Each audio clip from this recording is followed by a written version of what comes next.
Fair compensation, what it means to UUCW.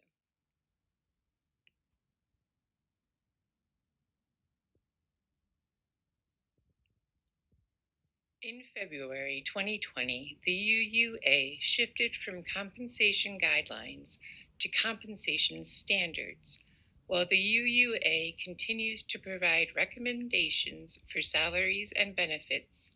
The new UUA compensation standards also include legal requirements related to pay and benefit administration.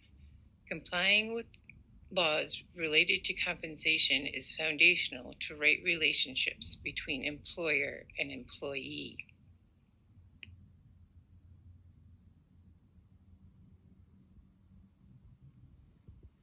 Compensation is about more than numbers. Our compensation policies and practices are a way of living our values.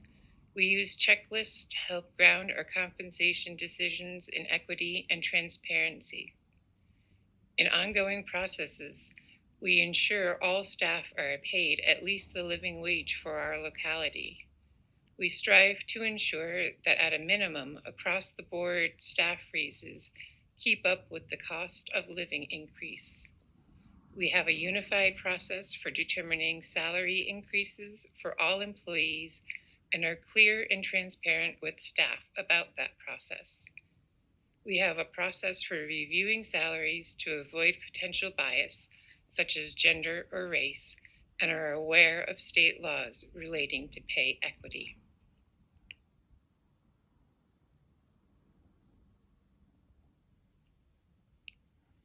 Consistent with the Unitarian Universalist principles that challenge us to give life to our faith by committing to justice and equity in human relations, the 1995 General Assembly adopted fair compensation guidelines for all congregational staff and urged congregations to meet them. Amended over time, these guidelines have helped congregations offer appropriate compensation to their staff.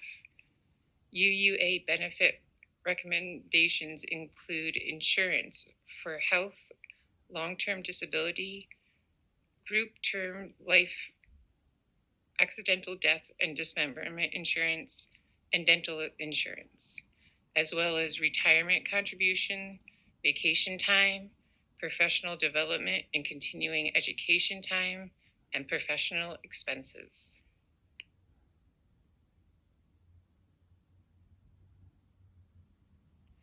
For me personally, having come from an economically abusive employment situation with another congregation, the work we do here at UUCW and throughout the UUA to ensure no one is working for us ever faces a similar situation is very important to me.